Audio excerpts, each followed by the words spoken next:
Bahagia. Bahagia itu adalah kata sederhana dan sangat sederhana, tapi banyak orang yang salah mengartikan apa itu kebahagiaan yang sesungguhnya. Dan bahagia adalah sebuah kata yang banyak diceritakan dan menjadi goal dari banyak orang. Salah satunya mungkin kamu yang sedang menonton video ini.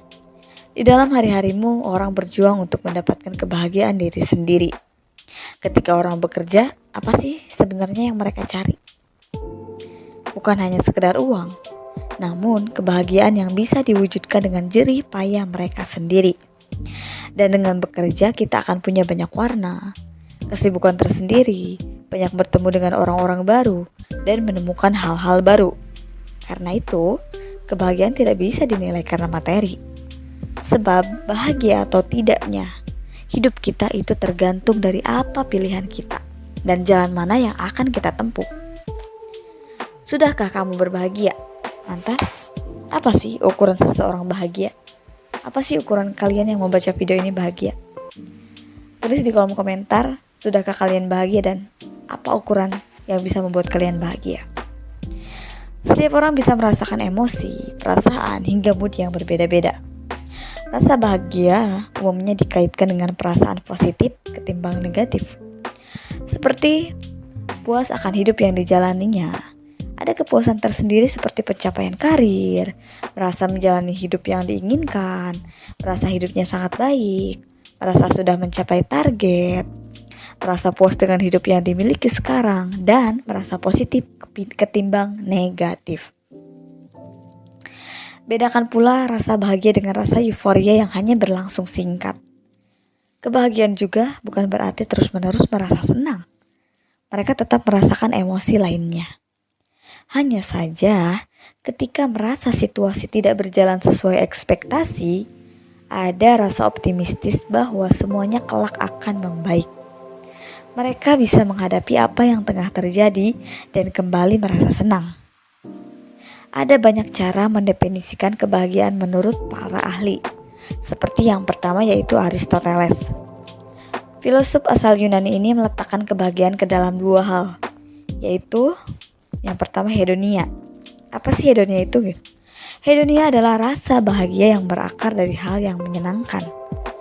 Umumnya berkaitan dengan perasaan yang muncul saat melakukan hal yang disukai, menyayangi diri sendiri, mewujudkan impian dan merasa puas. Yang kedua yaitu eudaimonia. Eudaimonia berakar dari pencarian tentang makna hidup. Komponen penting dalam hal ini adalah perasaan memiliki tujuan hidup dan nilai. Oleh sebab itu, kaitannya sangat erat dengan pemenuhan tanggung jawab, perhatian terhadap kesejahteraan orang lain, dan menjalani hidup sesuai idealisme. Dan para ahli yang kedua yaitu Mike Wiking. Wiking adalah penulis buku The Little Book of Hig, The Secret to Happy Living. Menurutnya, bahagia bukan hanya bersumber dari uang. Analognya adalah seseorang pasti merasa puas apabila dapat memenuhi kebutuhan dasarnya dengan uang.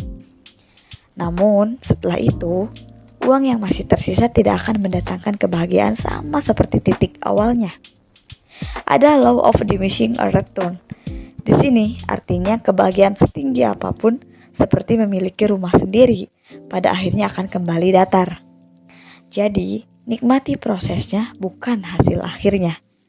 Karena pada akhirnya, akhir semuanya adalah kematian. Yang ketiga yaitu Walter Witkin.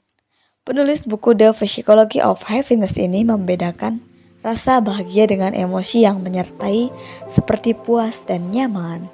Menurutnya, untuk bisa bahagia bukan hanya buah dari peluang atau keberuntungan. Lebih jauh lagi, bahagia juga bukan hanya berkaitan dengan kesehatan fisik atau panjang umur saja, namun juga menjalani hidup yang bermakna. Yang keempat yaitu Martin Seligman, dikenal sebagai Bapak Positif Psikologi. Seligman menyebutkan ada 3 jenis kebahagiaan, berupa pemberian dan rasa nyaman, perwujudan kekuatan dan kebajikan, makna dan tujuan hidup. Ketiga jenis elemen di atas merupakan komponen yang membantu mencapai kebahagiaan dan makna hidup. Lewat psikologi positif pula, potensi untuk merasa puas dalam jangka panjang bisa terwujud. Yang kelima yaitu Ed Dayner, seorang pakar yang lahir pada tahun 1946 ini dikenal juga dengan nama Dr. Happiness. Ia kerap memimpin penelitian tentang psikologi positif. Dayner juga sosok yang pertama kali menggagas istilah subjective well-being, komponen kebahagiaan yang bisa diukur. Menurutnya, kebahagiaan mengandung komponen generik yang begitu kuat.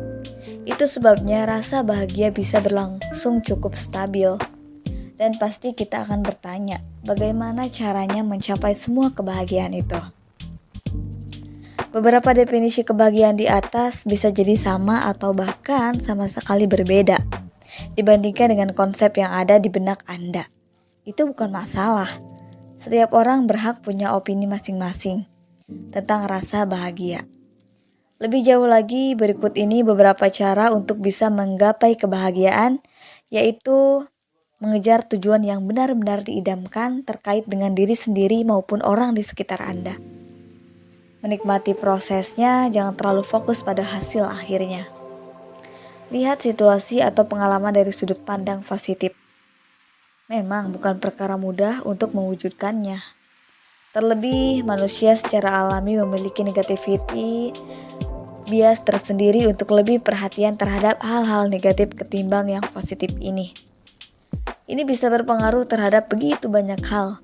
Jadi, sebisa mungkin, apapun yang terjadi dalam hidup kita, seburuk dan sepahit apapun, optimistislah. Dan berpikir positiflah, bahwa semuanya akan baik-baik saja. Kepahitan akan segera berlalu, dan saatnya kita menyambut kebahagiaan yang akan datang. Sekali lagi, kebahagiaan diciptakan oleh kita sendiri, karena kebahagiaan adalah pilihan. Selalu percaya dan berpikir positif, itu kunci utamanya. Terima kasih selalu bersama dengan Adila Official. Semoga kalian suka dengan konten-konten ini dan semoga membantu pola pikir kita bagi yang melihat video ini. Kalian boleh berkomentar tentang apa arti kebahagiaan yang sesungguhnya menurut kalian. Terima kasih dan sampai jumpa. Wassalamualaikum warahmatullahi wabarakatuh.